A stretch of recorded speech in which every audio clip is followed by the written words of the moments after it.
Nous sommes aujourd'hui à l'Arboretum de Paris, en plein bois de Vincennes. Avec nous, Éric Desmerger, chef jardinier, qui nous fait découvrir ces lieux hors du commun.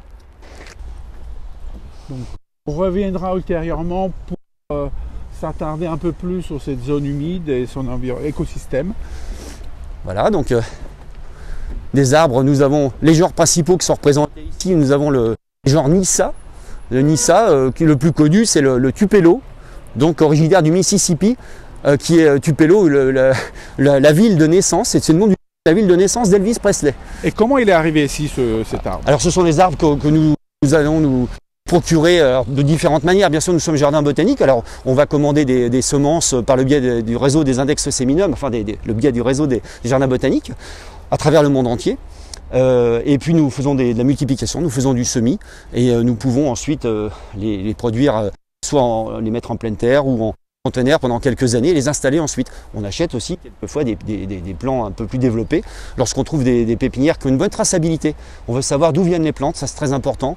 Le plus possible, bien sûr on favorise, ça fait partie de nos règles, des végétaux qui ont été, dont les graines ont été récoltées dans le berceau un peu génétique, je dirais, de ces plantes. Voilà. Il y a un réseau d'échanges international parmi les absolument, voilà, protocole qu'on respecte à la lettre.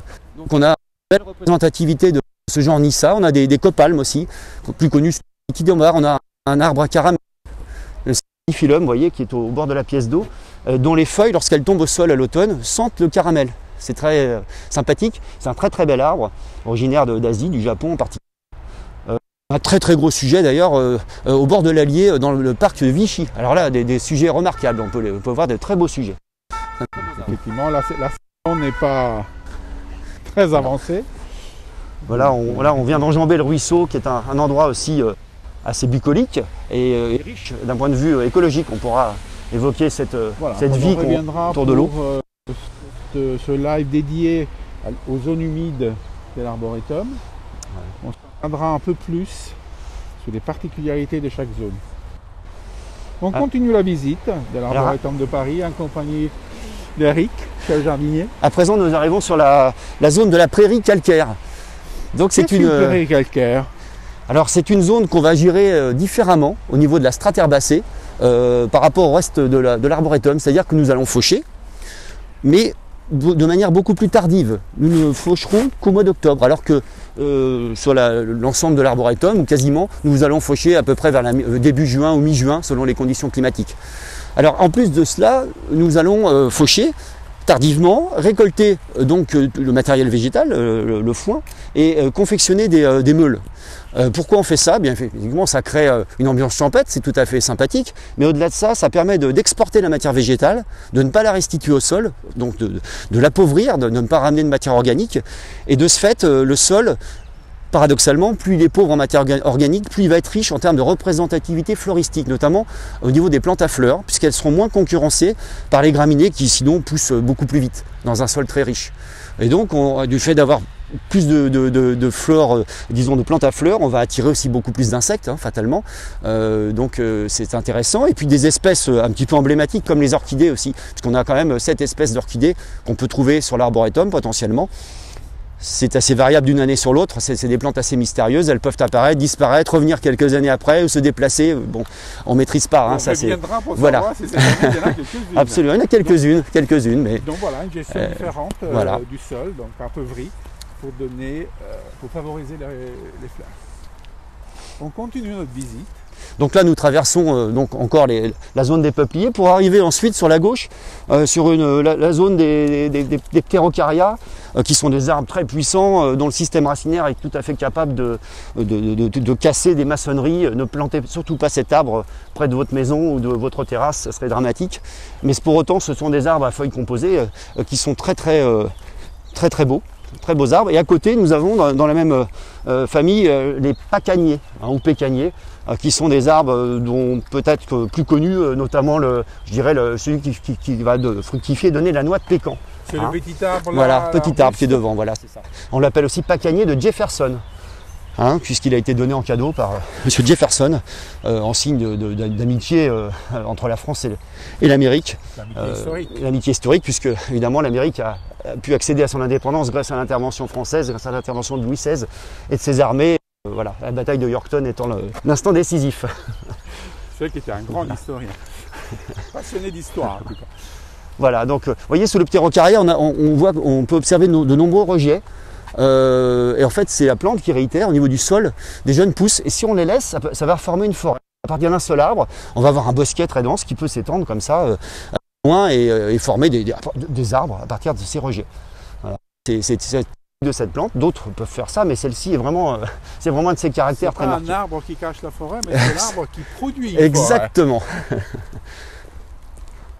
Alors là, on a aussi des arbres qui sont intéressants et qui nous inquiètent un peu. Enfin, les nôtres sont beaux, hein. Pour l'instant on n'a pas de problème particulier. C'est les hêtres, avec évidemment le changement climatique global auquel on assiste. Ce sont des arbres qui quand même ont besoin d'une certaine fraîcheur, hygrométrie. Alors ils ont un peu de mal en ce moment avec le climat. Voilà. On a des hêtres qui sont très beaux, un hêtre pleureur, des hêtres pourpres derrière, des hêtres à feuilles de lacinier. Voilà, on a toute une gamme de hêtres, très très beaux arbres. C'est une collection extraordinaire. On a quelques jacinthes des bois en fleurs aussi là encore, voilà, là, qui donnent une petite touche de couleur sympathique. Toujours en fleurs. Et puis derrière nous, là, on assiste à... On peut observer ce gros bosquet qui n'est autre qu'un chêne, vous voyez. On a aussi chez les chênes des espèces à feuillage persistant qui sont assez massifs et très, très intéressants parce que beaucoup de ces espèces vont supporter aussi les sols calcaires. Ce sont des sols quand même assez typiques du secteur et ce n'est pas le cas de tous les chênes. Certains chênes préfèrent des sols neutres, voire légèrement acides. Alors là, la plupart des chênes persistants que nous avons sont très tolérants. Il n'est pas au hasard qu'il est planté au bout de la prairie calcaire. Et voilà, en tout cas, ça tombe très bien, effectivement, par rapport à notre thématique, c'est sûr. On a dans ces chênes aussi quelques petites curiosités, notamment cet petit arbre qu'on voit un peu plus loin avec un feuillage un peu roussi par le froid, mais ce n'est pas grave, il est en train de faire jeune pousse, il va réémettre de belles feuilles. Absolument, c'est une rareté et difficile à trouver. C'est un Quercus crassifolia. Donc ça c'est un petit chêne qui nous vient du Guatemala. Hein. Voilà, on ne le trouve pas facilement celui-ci. Un des buts de l'Arboretum, qui fait partie du Jardin botanique de Paris, c'est aussi préserver des espèces en voie de disparition. Voilà, c'est tout à fait un sujet important. On essaie de trouver des plantes donc, qui sont, si possible, menacées ou en tout cas qui donnent quelques sujets d'inquiétude pour les exposer, bien sûr les faire découvrir. Et puis, si on peut avoir du matériel végétal de façon à faire des échanges avec d'autres jardins dans le but de les conserver, ça c'est vraiment l'apothéose. C'est le but ultime. Vous voyez, on a un feuillage qui est très beau. Feuilles pour voir, hein. Voilà. Alors le revers de la feuille, on a un petit peu de mal, mais est un peu rubigineux, c'est-à-dire couleur rouille un peu. C'est un peu dufteux quand on touche, c'est un peu dufteux. Et la feuille est assez épaisse, d'où le nom. C'est assez coriace et on ne trouve pas du tout la forme d'une feuille de chêne traditionnelle, vous savez, lobée comme le chêne rouf par exemple de chez nous, ou les chênes américains qui sont plus dentés mais enfin qui sont très découpés, qui évoquent bien la feuille d'un chêne tout de même. Là on a une feuille qui est quand même très différente, assez large. On a vu un chêne persistant à l'instant avec des feuilles plutôt elliptiques, allongées. C'est encore différent. Les feuilles rouges vont devenir vertes. Voilà, il y en a certaines qui vont tomber, il va y avoir un renouvellement. Il est persistant, mais comme tous les persistants, il y a quand même un renouvellement du feuillage, si vous voulez, qui se fait progressivement. Il n'y aura pas de chute comme chez les caducs à l'automne. Il n'y a pas de chute massive, ça va être plus progressif. Et voilà, donc il est bien installé. On est très content d'avoir cet arbre dans notre collection. On attend qu'il grandisse. C'est le nom de ce chêne? Alors c'est Quercus crassifolia. Est-ce qu'il y a un nom plus simple? Il n'y a pas de nom vernaculaire. On n'a pas forcément un nom. En plus, effectivement. Oui, parce que c'est les collections botaniques. Alors au-delà de ça, il est exogène. C'est-à-dire qu'il ne vient pas d'autre flore, si vous voulez, nationale. Donc, comme il vient du Guatemala, il y a sans doute un nom vernaculaire là-bas dont on ne dispose pas, probablement. Et puis, on n'indique pas forcément les noms vernaculaires étrangers, parce qu'il peut y en avoir beaucoup déjà. On va les indiquer plutôt en français. En tout cas, on en parle. S'il n'y en a pas, on garde le nom. C'est ça, on garde le nom scientifique. Le nom latinisé, parce qu'on parle souvent de noms latins, c'est une erreur, parce qu'en fait, dans les noms scientifiques, vous avez aussi des plantes qui sont baptisées avec des noms propres. Je prends un exemple, tout le monde connaît l'arbuste au papillon, Buddleia davidi. C'est en hommage au père Armand David, qui était un missionnaire jésuite, qui était parti notamment au Yunnan, et qui essayait de découvrir du grand panda aussi. hein. Il y a 71 espèces de plantes et d'animaux qui ont été nommées en hommage à Armand David, qui est un natif d'Espelette au Pays Basque, et qui est donc un grand botaniste et correspondant du muséum. Ça, c'est assez amusant. Vous voyez, donc son nom a été latinisé. Vous connaissez peut-être l'arbre à pochette, le Davidia involucrata. On a un très beau sujet ici. Il y en a un très beau à bagatelle aussi.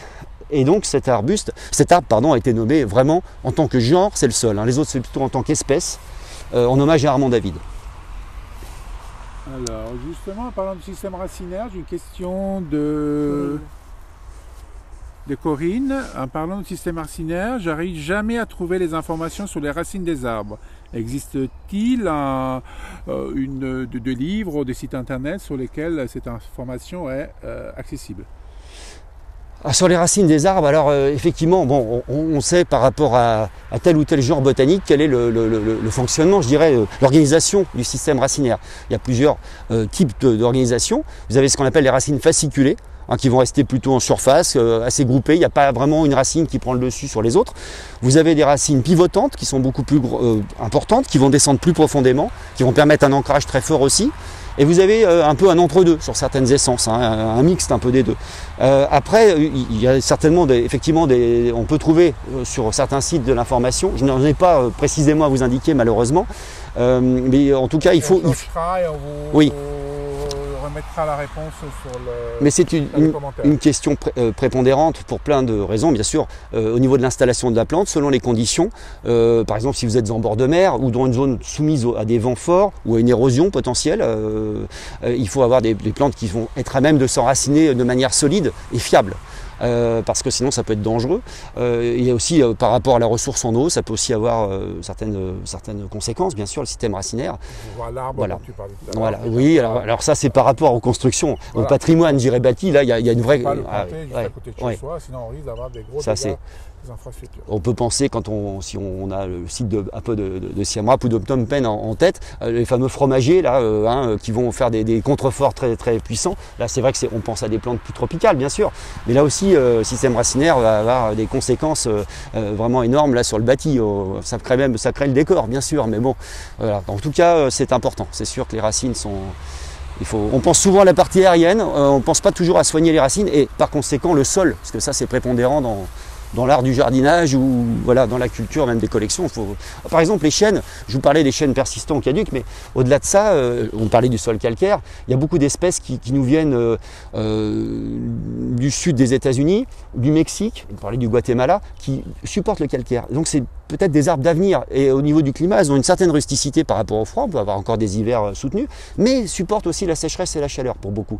Alors bien sûr, on pense tous au chêne vert, qui est un chêne persistant européen, qui est un arbre qui en plus supporte relativement bien la pollution, qu'on plante beaucoup, qui est une plante qui n'a pas besoin bien sûr de beaucoup d'arrosage, mais il y a aussi ces arbres-là, ces autres espèces botaniques qui peuvent être dans certains cas un substitut, en tout cas des alliés de choix, pour remplacer malheureusement des chênes qui seraient moins adaptés, bien que indigènes parfois. Voilà. On est en recherche, nous comme d'autres d'ailleurs, à ce niveau-là, pour avoir des réponses par rapport aux défis climatiques là, et au stress hydrique et à répétition qu'on ressent. L'évolution du climat. Voilà. On continue notre visite à l'Arboretum de Paris, en compagnie de Ride Desmerger, chef jardinier. Alors sur la gauche, on aperçoit un petit taillis là, on laisse certaines zones comme ça avec des jeunes semis spontanés. Vous voyez, on peut trouver du merisier, de l'érable, des petits tilleuls, du noisetier, des chênes, etc. On les laisse jusqu'à une certaine taille et ensuite on les recèpe. Ça c'est un terme de forestier, pour ne pas les laisser trop se développer en hauteur. Mais ça nous fait un... Ça veut dire quoi? Alors, c'est-à-dire que nous les laissons jusqu'à une certaine taille pour que ça offre des aires de refuge pour les mammifères, pour les oiseaux, pour les insectes évidemment. Donc ça donne un petit côté un peu forestier aussi sympathique, sans concurrencer outrancièrement nos plantations, nos collections, vous voyez. Ça c'est important. Mais c'est un peu ce qu'on pratiquait jadis, ce qu'on appelait un breuil, rien à voir avec l'école du breuil, ça vient d'Alphonse Dubreuil, c'est un nom propre là. Le breuil, en vieux français, c'était un taillis clos qu'on laissait pousser de cette manière pour accueillir le gibier, favoriser le gibier. Bon, évidemment, là, c'est pas le but principal, mais il y a quand même une fonction écologique importante, quoi. Voilà, donc là, on va passer sous des chênes beaucoup plus gros, plus classiques, mais très très beaux, et qui sont pour certains des chênes d'Amérique. Là, on a des beaux sujets. Bon, évidemment, on a un sol qui est assez hétérogène hein, sur l'arboretum. C'est un endroit qui quand même n'a pas une profondeur très importante de sol très lourd, très riche. Donc, c'est pas des arbres qui peuvent tenir très longtemps, peut-être aussi longtemps que dans des conditions optimales, mais on a quand même encore de très beaux arbres. Hein. Je vois des beaux spécimens Ouais. qui ont un certain âge. Alors les plus vieux plantés justement à l'arboretum historiquement, disons la plus grosse plantation qui a été effectuée au moment de la création, c'est paradoxalement 1948. Je vous disais que l'arboretum a été créé dans les années 30, effectivement, mais très vite derrière il y a eu la Seconde Guerre mondiale. Donc ici on pensait moins à planter des arbres qu'à cultiver des légumes. Hein, c'était important. Jusqu'en 48, parce que la disette elle a duré quand même 3 ans après la guerre, hein, à la fin de la guerre, pardon. Donc la première grosse plantation d'arbres, donc le plus gros sujet que nous pouvons observer dans l'arboretum, 1948. Et puis bien sûr, au fil des années, nous installons de nouveaux pensionnaires, nous plantons. Cette année, notamment, nous avons introduit 41 nouveaux sujets. C'est un jardin en perpétuelle évolution. Absolument, ça c'est vraiment important, parce qu'il y a aussi un rajeunissement à faire, et des arbres qu'on perd parfois des arbres.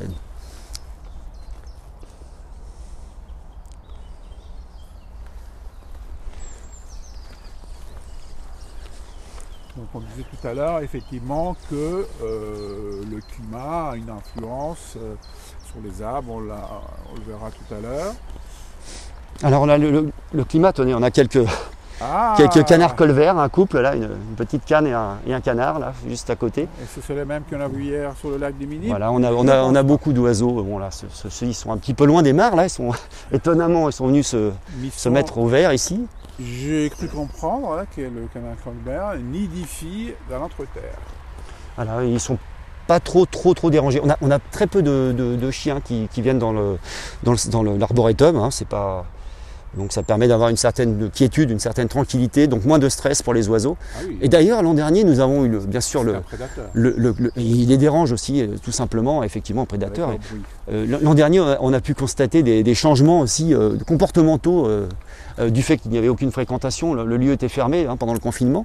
On a vu des nidifications, notamment d'un piquet-pêche à 1 mètre de hauteur dans un arbre qui était creux, il y avait une cavité, et au bord d'une allée, ce qu'on aurait probablement pas pu observer en temps normal. Il a eu 3 petits, tout s'est bien passé, on a suivi l'affaire là, et c'est assez sympathique. Voilà. Parce qu'on a beaucoup d'oiseaux, hein. On a plusieurs couples de faucons là, qui sont là régulièrement, hein, qui nidifient. On a beaucoup bien sûr de geais, ça c'est plus classique, plusieurs espèces de pics, hein, des piquets-pêches, du pivert, du pic pêchette, du pic noir. On a eu une fois un petit échassier, un chevalier gambette qui était observé près de la mare. Vous voyez, on a beaucoup d'oiseaux comme ça qui transitent ou qui s'installent sur le domaine. Là, on arrive dans la zone des fruitiers, entre guillemets. Hein. C'était des fruitiers d'ornement, mais non, on met du fruitier botanique. Hein. Ils peuvent être comestibles, mais voilà, botanique. On ne plante plus que des espèces botaniques. Ça, c'est du poivre, non? Ah, alors non, cet arbre-là, ici... C'est lui qui est en dessous. Ah non, c'est un néflier. Vous voyez, c'est le néflier, le vrai néflier, hein, le Mespilus germanica. Celui qui d'ailleurs est décrit dans le capitulaire de Charlemagne. C'est le premier document qui décrit des plantes utiles à planter dans les monastères, bien sûr, sous Charlemagne, et dans les jardins, ça devait être des plantes utilitaires ou symboliques. Et donc le Mespilus faisait partie. C'est vraiment la plante, en plus intéressante, parce qu'elle donne des fruits, vous savez, qu'on mange blette après l'effet du gel. À ne pas confondre avec le néflier du Japon, qui appartient à un autre genre botanique, qui est Eriobotria japonica. Dans le commerce, on trouve ce fruit sous le nom de nèfle, et en fait, son vrai nom, à cet arbre, c'est le bibacier, c'est pas un néflier. Ça, c'est le nom vernaculaire français. Par contre, vous voyez, pourtant c'est une plante exogène, il y a quand même un nom vernaculaire français dans ce cas-là. Voilà, donc voilà.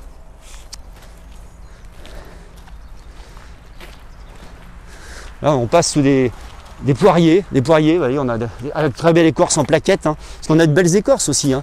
On va pouvoir recouper dans cette partie, je vais faire avoir un arbre majestueux. Là, c'est dit en plaquettes, elles se fissurent. Les écorces peuvent se fissurer en longueur ou former des espèces de plaquettes comme sur les plaques miniers, vous savez, l'ébène. Ah, c'était les Diospyros, les kakis. Je renvoie à notre auditeur un live qu'on a tourné au parc floral, qui est pas loin d'ici, sous la reconnaissance des arbres par les écorces. Il n'y avait pas de fruitier, donc ça c'était un poirier. Voilà, donc ici on a une zone qui qu'il va falloir travailler parce elle est assez vieillissante. D'ailleurs, on voit déjà les fruits. Voilà, et ça n'a pas trop souffert ici des effets du gel tardif, ce qui n'a pas été le cas partout. Hein. On n'a pas trop de soucis dans le bois de Vincennes, en tout cas sur l'arboretum. Des petites poires à croissance. Ah oui, il y a une grande diversité. C'est vrai qu'on pense toujours, on a une image par exemple des poires ou des pommes de belle taille, très colorées, mais on peut trouver des fruits, de petits pommiers Malus sylvestris par exemple, qui est très intéressant, hein, des poiriers épineux. Voilà, donc là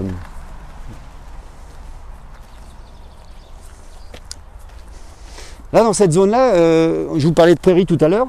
On va avoir une plante protégée. C'est une station qui est recensée par le conservatoire botanique national du bassin parisien. Vous voyez cette petite plante là, alors là, elle est encore peu développée, elle a un feuillage glauque, c'est-à-dire bleuté. Vous voyez, on voit la feuille hein, avec un peu ailée. Ça c'est une falcaire, hein, à forme de faux, hein, falciforme, c'est forme de faux, le feuillage un peu. Et c'est une plante de la famille des apiacées, qu'on appelait avant ombellifères. C'est une plante protégée. Et là on a une station, donc les pieds avaient été comptés initialement, c'est géolocalisé. Voilà, on sait qu'on a une station de falcaire qui est venue naturellement s'installer. Hein, parce qu'on n'introduit pas de plantes herbacées ici. Hein. Les seules choses qu'on se permet de planter, bien sûr, c'est un arboretum, on plante des arbres. Mais on n'introduit pas d'herbacées. Voilà, il y en a un plan de gestion assez strict pour voir ce que la nature, je dirais, enfin, ce qu'elle peut faire naturellement en termes de colonisation, je dirais, sans l'intervention humaine. On essaie de... Voilà.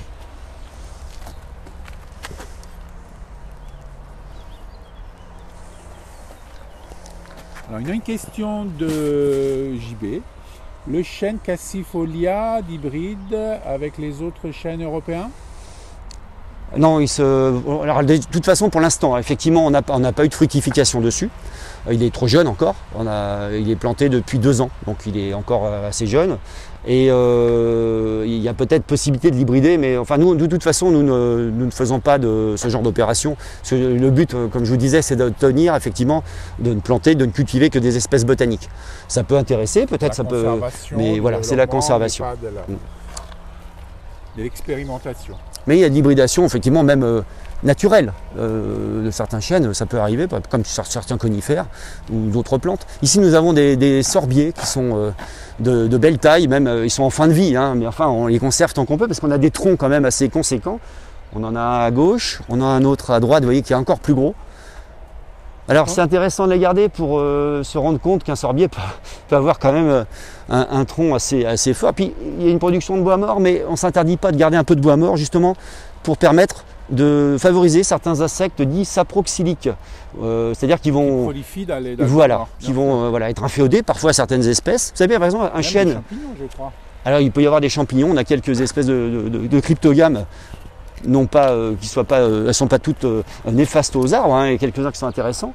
Voilà.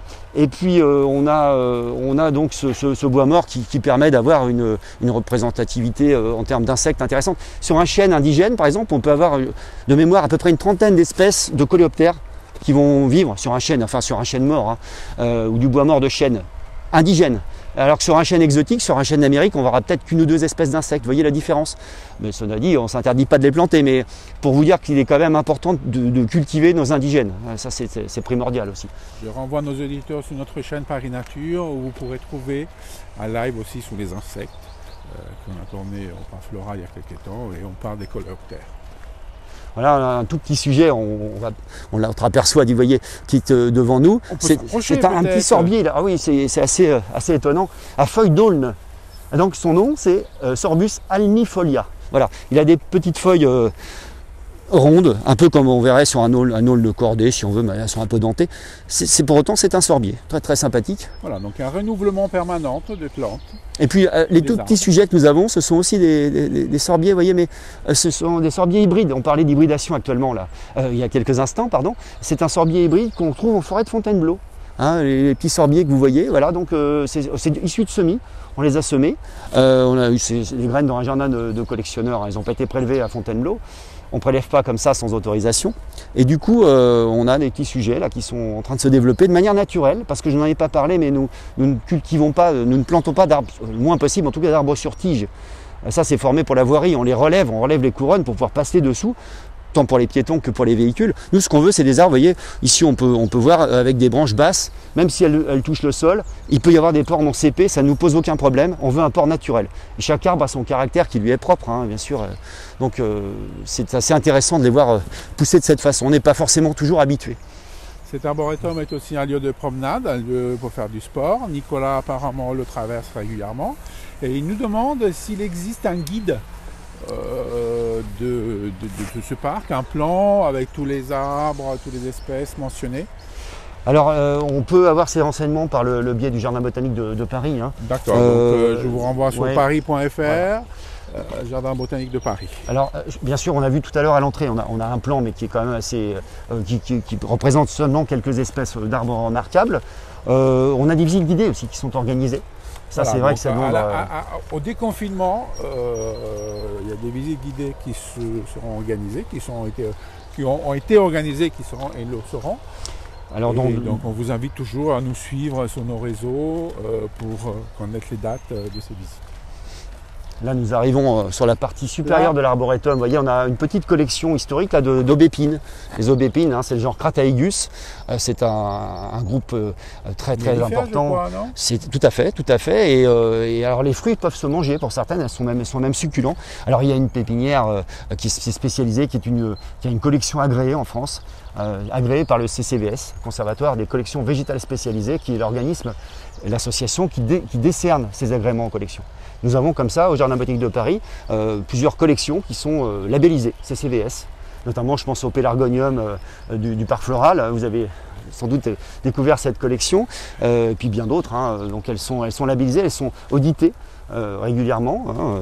Et on a cette collection qui est cultivée par une très belle pépinière, 120 espèces de mémoire. C'est un très grand groupe. Voilà donc le. Nous faisons une petite visite découverte de l'arboretum. On reviendra, Eric, tu nous permettras de revenir pour s'attarder un peu plus sur chaque zone qui a sa spécificité en termes d'arbres. Donc là, on continue. On est arrivé presque au bout. Voilà, on arrive sur les faux savonniers, là, qui sont les Queuleretaria. Au bout de la visite. Tout à fait. Parce que je n'en ai pas parlé, mais c'est quand même, c'est un petit arboretum comparé par exemple à celui de Chevreloup qui fait 200 hectares. Ici, c'est 12 hectares 7 pour être précis. Mais nous sommes aux portes, on peut dire même nous sommes dans Paris, en tout cas on peut venir très facilement avec les transports, ce qui est quand même un intérêt primordial. Donc, et derrière nous, vous ne le voyez pas, mais il y a l'hippodrome de Vincennes. Absolument. C'est un très bel endroit, peu fréquenté, donc on est au calme et la nature peut pousser à sa guise.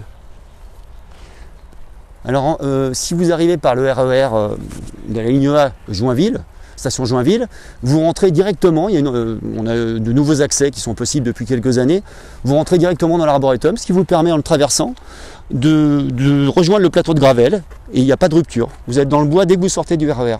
Hein, c'était l'objectif justement de ces ouvertures et de ces cheminements qui ont été créés il y a quelques années. Et c'est aussi l'occasion donc de découvrir la collection, puisque sinon avant il fallait le contourner, donc à présent on le traverse. Et donc on voit cette Nicolas, diversité. Tout à l'heure nous disait effectivement qu'il le traverse très régulièrement. Voilà. Ce qui est intéressant, c'est de venir à plusieurs périodes de l'année, parce qu'évidemment on a de belles couleurs automnales. La nature change au fil des saisons. Il y a une évolution très. Là on voit que les feuilles ne sont pas complètement. Et non, on a eu quand même des froids. Il fait encore très frais d'ailleurs, important. Il fait froid aujourd'hui même. Il fait froid, oui, disons-le. Il pleut même. Oui. Voilà, et on a quelques platanes, on a un petit sophora pleureur. Bon, c'est vrai que on pourrait s'attarder des heures et des heures. Il y a des arbres extraordinaires dans tous les coins. On voit qu'elle a. L'herbe n'a pas été Alors fauchée. voilà, là c'est pratiquement au niveau de la prairie, le moment, je dirais l'apothéose, enfin la plus belle période, elle est très belle, elle est très verte, elle se tient bien, elle n'est pas encore couchée. Et on a cette espèce de cerfeuil des sous-bois là qui est en pleine floraison. Alors évidemment, ce sont des plantes qui sont aussi intéressantes pour les insectes, donc et esthétiquement aussi d'ailleurs, hein, il faut le dire. Donc là, elle est en pleine floraison. Alors ce qui est amusant, c'est de voir en fonction des floraisons l'apparition de certains insectes. Ah, il y a 3 semaines, on avait encore beaucoup de papillons aurore, vous savez, ces petits papillons blancs avec la pointe des ailes oranges. Alors ils étaient là pourquoi? Parce qu'il y avait 2 plantes qui fleurissaient, dont une très peu représentée, c'est vrai, la cardamine des prés, Cardamine pratensis, et la seconde c'est l'alière. C'est une plante à fleurs blanches qu'on voit beaucoup plus dans le bois. Et ce petit papillon, ce lépidoptère, est inféodé à ces 2 plantes. Donc il butine dessus, il pond dessus.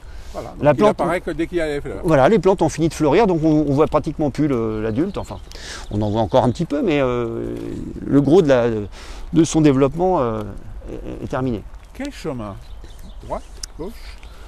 Je vous propose peut-être on va peut-être prendre à droite et recouper comme ceci. Pour voir quelques marronniers. Ah, les marronniers. Parce qu'on pense toujours, vous savez, au marronnier blanc qu'on trouve sur nos avenues. C'est un arbre très, très planté, effectivement, dans Paris, avec quelques petits soucis. On a la mineuse du marronnier, c'est un petit lépidoptère qui vient creuser des galeries dans le limbe des feuilles, qui est apparu il y a quelques années, mais enfin, il arrive à supporter malgré tout. Et puis aussi des marronniers botaniques. On a des espèces de marronniers avec des fleurs superbes, des feuillages peut-être un peu plus fins, plus raffinés, plus diversifiés que ce qu'on connaît par ailleurs habituellement. Donc on va en découvrir quelques-uns, vous voyez. On a une floraison très belle, petite floraison jaune, vous voyez, sur ce petit marronnier. On rappelle qu'ici c'est un jardin botanique, donc il y a des espèces botaniques qu'on ne trouve pas ailleurs. Voilà, là, il est en fleurs, avec un très beau feuillage, hein, vert très tendre, très frais. Puis très sain aussi. Alors oui, ces espèces botaniques ne sont pratiquement pas atteintes, voire pas du tout par la mineuse. C'est magnifique des marronniers. Ouais. On a des espèces buissonnantes en marronnier aussi, hein, des espèces naines, enfin voilà, il y a une belle diversité. Très beaux arbres. On appelle le marronnier Aesculus hippocastanum. Alors hippocastanum, celui qu'on connaît, vous savez, le grand marronnier qu'on plante sur les avenues. Mais dont le fruit n'est pas comestible. Alors, hippo, c'est le cheval, et castanum, ça vient de castanea, le châtaignier. On appelle châtaigne du cheval parce qu'à priori, l'armée des Indes aurait, à un moment donné, été amenée à nourrir, donc l'armée britannique, ses chevaux avec des marrons. J'ai lu ça une fois, je ne sais pas si c'est vrai. En tout cas, châtaigne du cheval, ça c'est sûr, étymologiquement, ça vient de là. Alors c'est un arbre, ce marronnier, qui est plutôt originaire d'Albanie. Hein, on le voit partout chez nous, mais il se ressème d'ailleurs spontanément, mais c'est pas un arbre indigène à la base. Alors, vous savez, certaines plantes ont été plantées il y a très longtemps, puisque le voyage des plantes, les échanges, les introductions, ça ne date pas d'aujourd'hui. Hein. À partir du moment où elles sont vraiment installées et spontanées depuis 500 ans, on les considère faisant partie pratiquement de la flore locale, quoi. Si elles ne posent pas de problème de dérèglement, voilà, elles ne sont pas invasives, elles sont pratiquement adoptées, hein, c'est un peu l'usage. Voilà, ici on a aussi des arbres sublimes là. Alors celui-ci petit, on en a un plus gros un peu plus bas. Le lyriodendron, le tulipier de Virginie, qui a une feuille un peu tronquée, qui est très belle, et une belle floraison en forme de tulipe, d'où le nom, Et il va fleurir au mois de juin-juillet. Très très belle floraison, jaune un petit peu orangé.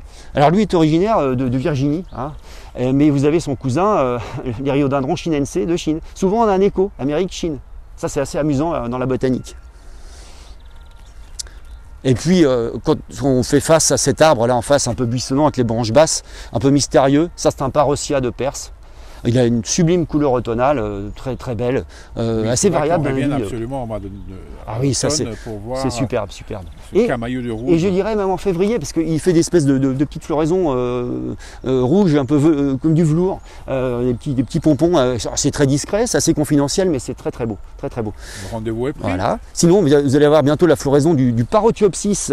Vous voyez, c'est cet arbre qui est à côté, un peu buissonnant aussi, qui est de la même famille de l'Amamélis. Famille des Amamélidacées, qui lui alors a une floraison blanche avec le centre jaune qui est superbe, il est couvert de fleurs, et ça c'est vraiment un très bel arbre. Très peu connu, Parotiopsis Jacques Monciana, hein, en plus il porte le nom de botaniste français, mais c'est dommage, on ne le plante pas assez, et c'est vraiment une très belle famille, très très belle famille. Lui il fleurit dans la famille plus tardivement que les autres. Les Amamélis, vous voyez par exemple, fleurissent l'hiver. À part la Mammilis de Virginie, la Mammilis virginiana, c'est un arbuste, hein, il va fleurir au mois d'octobre. Les autres vont fleurir entre janvier et février, quoi. Bon. Vous voyez encore un superbe marronnier là. Ces superbes feuilles.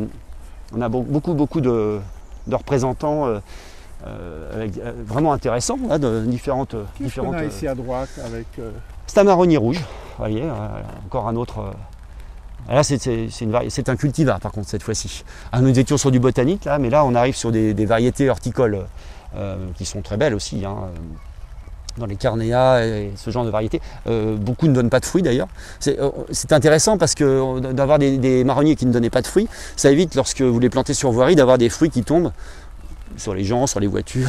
C'était un peu bon. Là maintenant c'est pas trop le sujet, mais c'est la même chose. Non mais là c'est important de le signaler parce qu'il y a quand même il y avait une recherche, une réflexion voilà, sur ce qu'on peut planter en ville ou pas.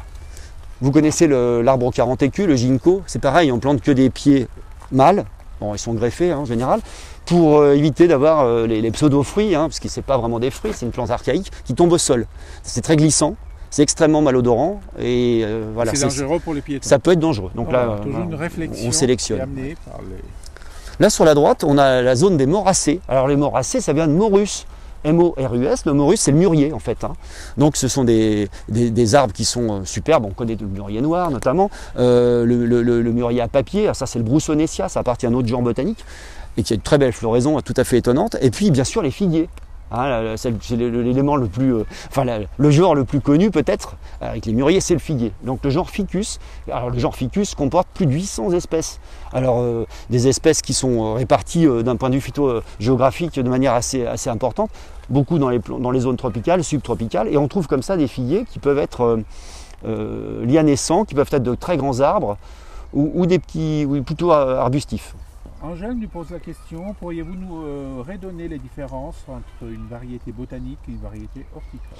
Oui, tout à fait. Alors la variété botanique, en fait, ça va être une petite variante d'une plante. Donc elle appartient à un genre, elle appartient à une espèce, et vous pouvez avoir une petite différence de couleur au niveau de la floraison.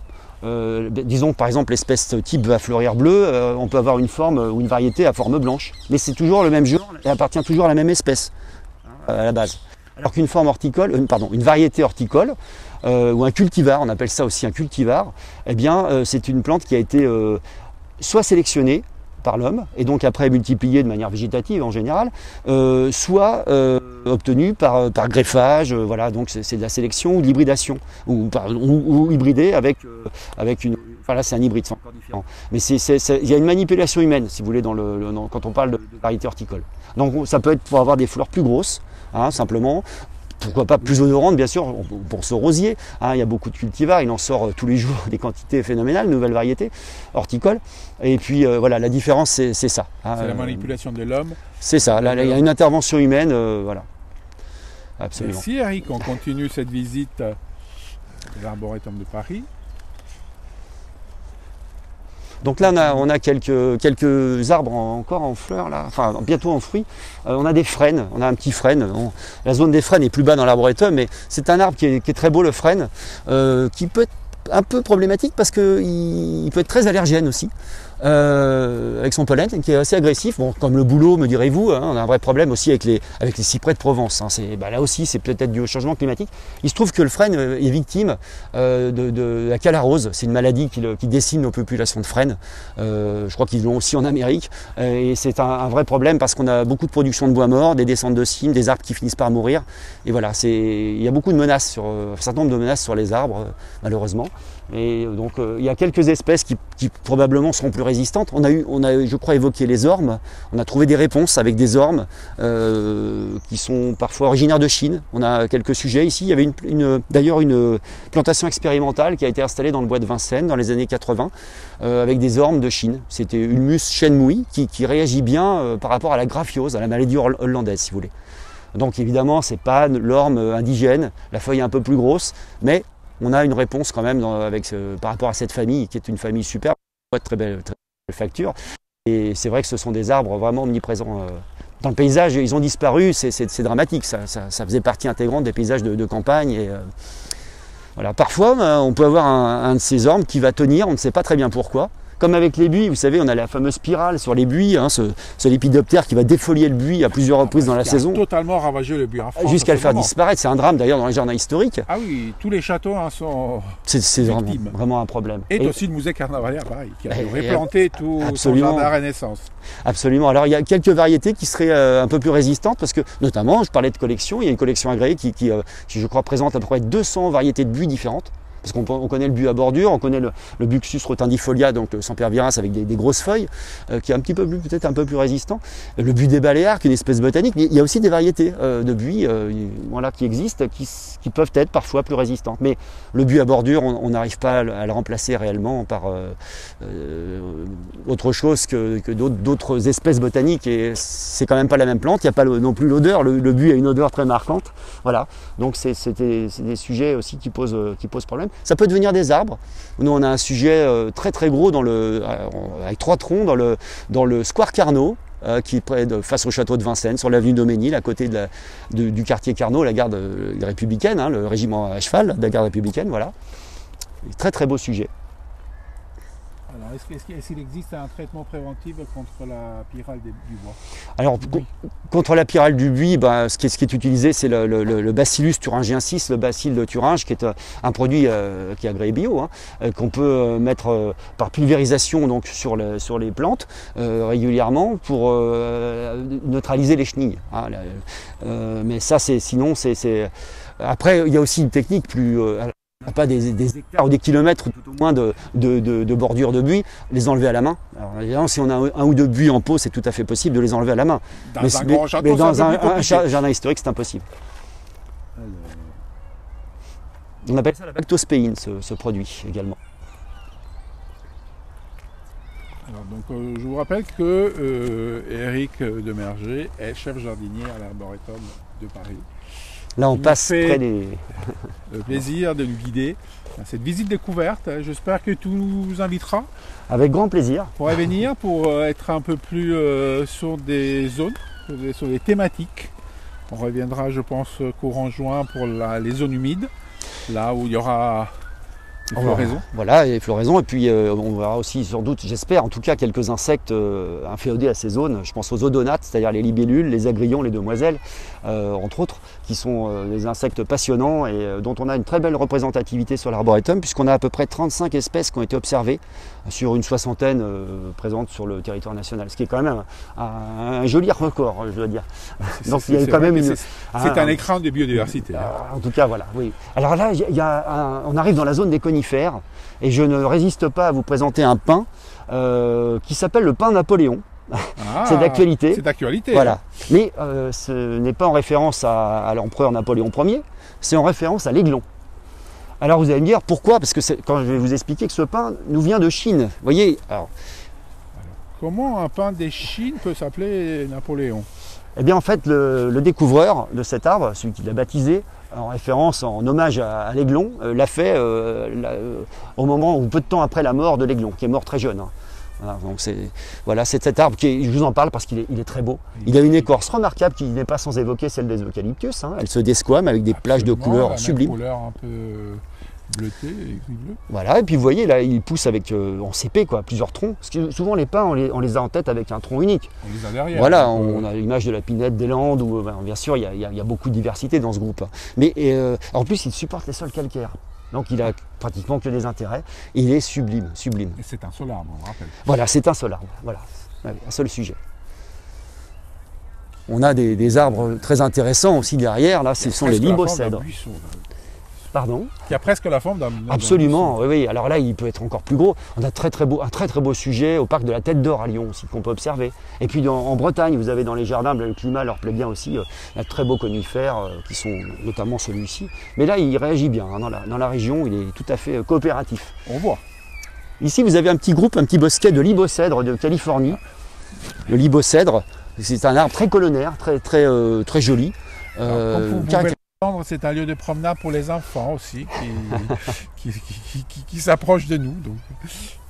Pardon, je t'ai interrompu sur le petit bosquet. Non, ils aiment bien venir les enfants puis les familles aussi, parce qu'il y a un ruisseau, donc ils aiment bien s'amuser autour et quelquefois dans le ruisseau prendre la fraîcheur. Voilà.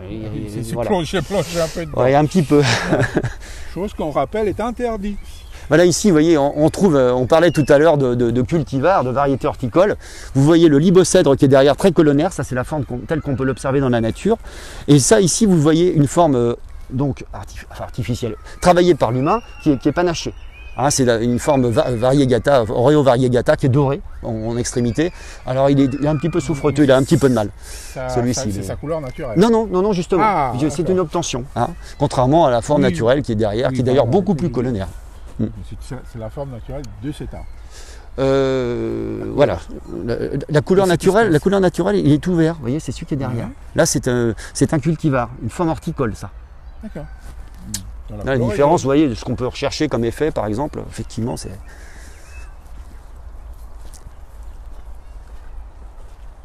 Alors, on a. C'est un jardin en perpétuelle évolution. Voilà, ça c'était une plantation de cette année. Hein. Voilà. On essaie de redensifier un petit peu la zone des épicéas, la zone des sapins, des abiès aussi, bien sûr.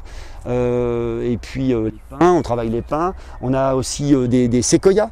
On a les deux espèces de séquoias gigantéas. Juste en face de nous, ce magnifique exemplaire. Ah, celui-là date de 1908. Voilà, séquoia qui, je vous le rappelle, dont le nom est inspiré du célèbre chef Cheyenne, Séquoia. Alors, là aussi, ça a été latinisé. Hein. Ça s'écrivait avec un Y et un H, je crois, son nom, à ce monsieur, parce qu'il est l'inventeur de l'alphabet Cheyenne, qui permet donc d'inscrire de manière durable l'histoire et les traditions de ce peuple amérindien, de cette nation amérindienne. Voilà, de transmettre. C'était uniquement oral, autrement, chez les Amérindiens. Comme souvent au début. Voilà, donc on a. Je peux vous emmener en Himalaya si vous voulez. Je vais vous faire découvrir un arbre superbe. On va aller marcher sur les traces. Le temps est propice. Oh, tout à fait. Sur les traces d'Alexandra Davinel. Ah oui. On va passer sous la frondaison d'un épicéa, un Picea smithiana, qui est un arbre somptueux. Vous allez voir avec une ossature tout à fait particulière au niveau de l'insertion notamment des branches. C'est tout à fait étonnant. C'est assez atypique. Alors c'est très sombre dessous. Et puis il a une particularité encore en plus. Vous allez voir, les branches, ils pleurent. C'est vraiment assez onirique, assez étrange. Vous voyez, l'insertion des branches, ça fait une espèce de renfort. C'est très curieux. Oui, il y a un côté tombant. Ah oui, il est très pleureur. Alors, pourquoi fait-il ça, à votre avis? C'est assez curieux. Non, parce que c'est beau l'Himalaya, ça peut être un peu dur, un peu hostile, mais pour la neige. Exactement. De la neige, alors, de la neige. Exactement. Les branches sont très fines, elles tombent, c'est exactement ça, et ça permet de ne pas casser les branches. La neige n'a pas d'accroche. En fait, elle glisse très vite. Et alors, c'est intéressant parce que là, on est quand même en Asie. On a la même chose au niveau des États-Unis. Je vais vous faire un tout petit épicéa qui est à côté. Épicéa breveriana qui lui représente la même caractéristique. Il a des branches qui pendent là aussi pour faire tomber la neige. C'est ce qu'on appelle des convergences en matière botanique. C'est-à-dire que vous avez des critères similaires sur des plantes qui parfois n'appartiennent même pas à la même famille, hein, mais la stratégie d'adaptation pour éviter un désagrément ou s'adapter à la survie. C'est la stratégie de l'adaptation pour la survie. On trouve ça. Alors c'est une jeune plantation aussi, bien sûr. Il y en a un peu plus gros derrière. Vous voyez, les branches sont très souples, très pendantes. Ils poussent très lentement. Ça, c'est une plante qui n'est pas très courante. Voilà. Alors sinon, là, bien sûr, on arrive sur des arbres plus classiques. On a les cèdres pleureurs, dont le plus gros spécimen qu'on puisse voir et se trouve dans le parc de la Vallée aux Loups. Hein, c'est un superbe parc, le parc Châteaubriand, hein, rendu célèbre cet endroit. Et donc, on a ici des beaux sujets très pleureurs. Là aussi, au fil du développement des années, qui prennent une ampleur intéressante, quoi. Et c'est très pratique en cas de canicule, parce Absolument. que c'est un vrai îlot de fraîcheur. Alors, on retrouve toutes les espèces de cèdres, on n'en a pas beaucoup d'ailleurs, c'est un groupe assez restreint trouvé dans les cèdres de l'Himalaya, hein, cèdres Isidara, les cèdres de Ban, le cèdre de Chypre, hein, Brevifolia, cèdre de l'Atlas, voilà. Quelques variétés horticoles, on n'en plante plus, mais elles ont été plantées, on les conserve. Et par contre, là, je vais vous diriger sur une zone plus avec des plantes un peu plus. Vous connaissez la rocaria, hein, c'est ce qu'on appelle le désespoir des singes. Non, je ne connais pas.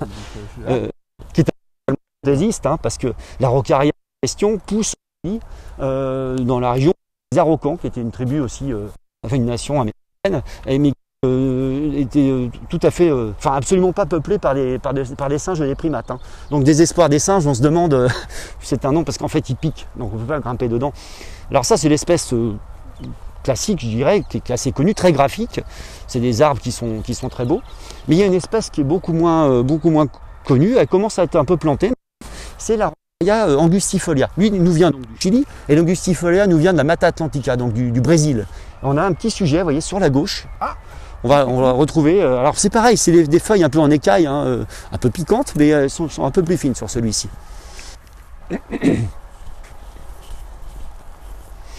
Ça, c'est des plantations de cet hiver, vous voyez.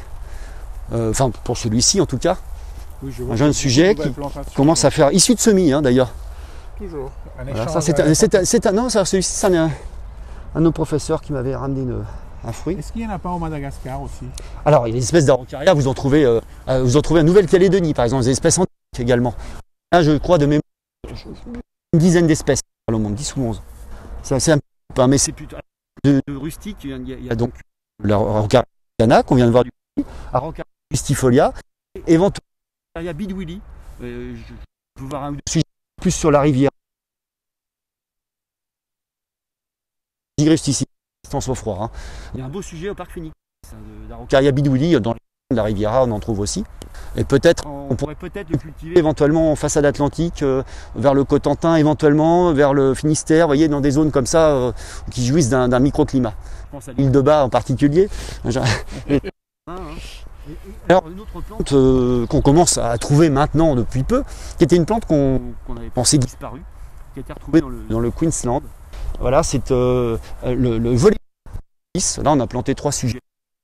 On fait des grands arbres, hein, voilà, ce sont des petits bien sûr. Et là, il y a la place pour. On a encore un peu de place, donc on privilégie effectivement de planter ce genre de plantes là qui sont très rares et puis très aussi.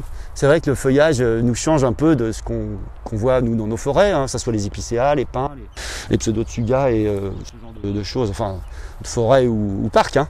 Et là on est sur autre chose, c'est un aspect un petit peu, j'oserais pas dire préhistorique, mais presque quand même. On peut, oui, c'est ce graphique, voilà, très graphique, très graphique.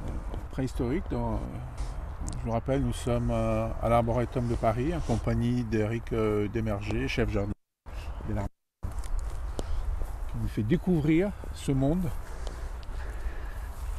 d'arbres. Et pas que. Alors ici, je vous parlais tout à l'heure de plaques minier, pardon, ça c'est le nom vernaculaire, le nom français. Ça appartient au genre botanique Diospyros. Tout le monde connaît l'ébène, hein, Diospyros ebena, donc qui lui est un représentant africain de ce genre. Mais on a des Diospyros qui poussent aux États-Unis, Diospyros virginiana par exemple, et d'autres qui peuvent pousser en le Diospyros kaki. Tout le monde connaît, et pour beaucoup d'impression, ce fruit. C'est une plante qui donne des fruits qui sont délicieux, beaucoup de variétés. Qui ont été sélectionnés là pour le coup, et il y a des espèces aussi botaniques de cette arbre. Donc on a ici plusieurs espèces, notamment aussi Duclouxi qui a été planté. Certains Diospyros ne sont pas rustiques, hein, je vous disais, espèces africaines, là, compliquées. Donc voilà, on a quand même au moins le bonheur de pouvoir représenter et la famille, les Bénacées, et le genre, hein, donc avec quelques représentants qui sont solides, c'est intéressant. Même on a une autre famille aussi, c'est la famille des anacardiacées. Vous connaissez la noix de cou, hein, l'anacardium, parce que le nom de famille, en fait, c'est toujours un nom de genre. Dans la taxonomie ou la taxinomie, c'est-à-dire la science de la classification du vivant, c'est pareil pour les animaux. Hein. Mais voilà, nous, les scientifiques ont pris cette option-là. C'est pour ça que je vous disais tout à l'heure, on parlait d'ombellifères, on parle d'apiacées. Ombellifères, c'était trop général, c'est comme les légumineuses, on ne parle plus de légumineuses, on parlait de fabacées, de césalpinées, de papillonacées, etc. Mais c'est toujours rattaché à des genres, vous voyez, botaniques. Alors ça subdivise, c'est plus précis, mais la science est en perpétuelle évolution, c'est normal. Et donc les anacardiacées, elles sont un petit peu plus haut. On a ce qu'on appelle les russes. Voilà, les sumacs aussi. Alors le nom vernaculaire, c'est le sumac. Alors tout le monde connaît peut-être le sumac de Virginie, qui fait des espèces d'épis fructifères un peu couleur velours. On voit même beaucoup planter sur les talus d'autoroute cet arbre. Il fait très belle couleur automnale, hein. Jaune orangé, c'est flamboyant. C'est une belle plante, hein. Faut pas la snobber. Un de mes professeurs de botanique de l'école du Bras, il nous disait toujours il n'y a pas de mauvaises plantes, il n'y a que de mauvais utilisateurs. Je crois que cette phrase-là résume tout, quoi. Voilà.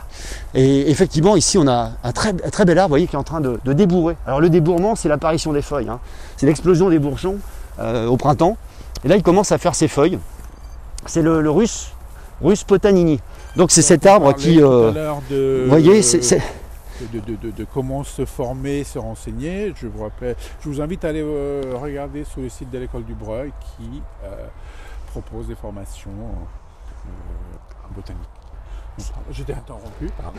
Non, si voir à l'automne, parce qu'il a une couleur rouge flamboyante, c'est vraiment la star de l'arboretum. Il y en a d'autres, il y a les liquides en barre, hein, les copalmes, effectivement, mais celui-ci est absolument spectaculaire. Mais attention, il y a toujours un petit mais quand même, cette famille-là peut être dangereuse, voire même très dangereuse, parce qu'ils ont une sève très corrosive, très très corrosive. Alors peut-être avez-vous entendu parler d'un arbre américain qu'on appelle le toxicodendron, hein, ou russe toxicodendron, c'était l'ancien nom, donc RHUS, hein, rien à voir avec nos amis russes bien sûr. Mais ces arbres-là ont une sève très corrosive, ce qui fait que si vous coupez des branches ou du bois et vous touchez, vous pouvez être brûlé. Alors avec le russe toxicodendron, même sans toucher la sève, vous frôlez le feuillage ou vous frôlez avec vos vêtements. Vous enlevez vos vêtements, vous les reprenez quelques temps après, vous les prenez comme ça à pleine main, vous pouvez être brûlé. C'est vraiment très dangereux. Il y a des campagnes de tentatives de destruction, en tout cas de limitation des populations aux États-Unis, hein, parce que c'est extrêmement dangereux. Ça peut créer des morts, hein, entraîner des morts. Chez nous, alors une fois qu'on le sait, quand il y a des abattages, il faut prendre des précautions. Enfin, quand il y a, par exemple, pour du bois mort, hein, ou autre, il faut faire attention et puis s'équiper en fonction et ne pas toucher donc cette sève. Toutes les espèces, bien sûr, ne sont pas aussi corrosives, hein, mais il faut le savoir quand même. Quand on plante une espèce botanique, il faut se renseigner. On continue, on est presque à la fin de cette visite découverte. Alors là, on arrive dans la zone des oléacées. Oléacées, c'est en référence à Oléa. Oléa, c'est l'olivier. Donc on a un olivier ici, c'est un peu surprenant parce qu'on n'est pas dans un décor méditerranéen, hein, effectivement, mais il fallait quand même le représenter puisque c'est lui qui a donné le temps à la famille. Hein. Et puis il pousse très bien de toute façon. Alors il est planté à proximité, on va retrouver les frênes, on va retrouver voilà, des lilas, on a aussi quelques troènes, tout ça, ça famille des oléacées. Avec des choses qui sont tout à fait surprenantes. Là aussi, il y a beaucoup de choses, il y a beaucoup d'espèces botaniques. Hein. Je pense aux frênes. On a une belle collection de frênes là qui est très intéressante. On a des thématiques. C'est voilà, 12 hectares que les autres. Donc nous avons planté aussi 2 eucalyptus cette année. C'est vrai que c'est pas facile de cultiver ces plantes australiennes sous nos climats. Oui, il y en a quelques-uns. Je ne vois pas de quoi là à l'arboretum. Non, malheureusement. Effectivement. Ils n'auraient pas de quoi se nourrir en tout cas. C'est clair. Étant donné l'eucalyptus. Là, on a un petit secteur, nous avons quelques magnolias pour représenter le genre, parce qu'on n'a pas un terrain propice pour cette culture. Qui a été ramené en manière. Ah, c'est une plante du sud des États aussi. Un très beau.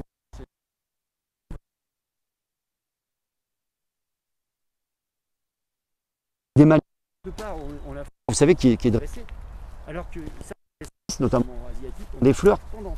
C'est très amusant parce que vous voyez. Alors les magnolia qui est très beau. Voilà. Vous voyez sur notre gauche, alors, il y a quelques fruits, on voit plus grand chose, mais il est étonnant parce qu'il fleurit. Il y a peu de plantes, hein, peu d'arbres à fleurs bleues. Caranda mifolia, c'est tropical, il ne peut pas.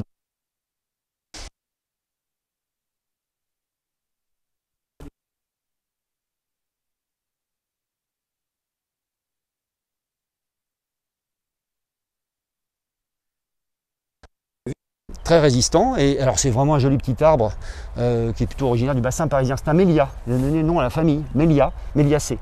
Vous connaissez peut-être le tuna qu'on appelait avant Cedrella sinensis, qui était planté d'ailleurs de temps en temps sur certains alignements parisiens, mais qui n'aime pas être taillé. Donc il a une très belle écorce, elle se fissure. Là aussi, voilà. Toujours très jolie. La bonne espèce au bon endroit. Et ça, on le sait, on ne le fait plus. Et voilà, donc c'est une plante qui est très belle, peu représentée, mais floraison bleue tout à fait remarquable. Pour terminer, tu nous avais montré tout à l'heure quelque chose qui a été sculpté dans les arbres. Une petite curiosité due à la dextérité de nos bûcherons et lagueurs qui sont formateurs dans le cadre du certificat de spécialisation taille et soins aux arbres. Ils sont basés ici à l'Arboretum, donc ils vont donner leurs cours ici. Ils apprennent aux étudiants à se déplacer dans les arbres, à grimper, en respectant le végétal bien sûr, et puis à les soigner, à les suivre de manière absolument formidable. Et il y a aussi quelques sculpteurs, on va voir ça tout de suite, qui nous ont fait une petite œuvre d'art sur une charpentière, à même l'arbre, plutôt que de la couper plus bas, on l'a laissé la charpentière, on a sculpté. Vous allez voir, c'est tout à fait étonnant. Un petit chef-d'œuvre. Je vous invite à venir découvrir avec du soleil. Oui, c'est sympathique aussi, effectivement.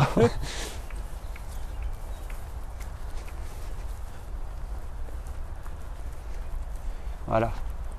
On entreaperçoit un héron cendré en bois, et pour cause, dans cet érable sur l'alignement de l'allée centrale qui forme la colonne vertébrale de l'arboretum, historiquement. Donc sculpté à même l'arbre en fait, qui est toujours vivant bien sûr. On le voit. Voilà, donc ça c'est assez sympathique, c'est une très bonne idée.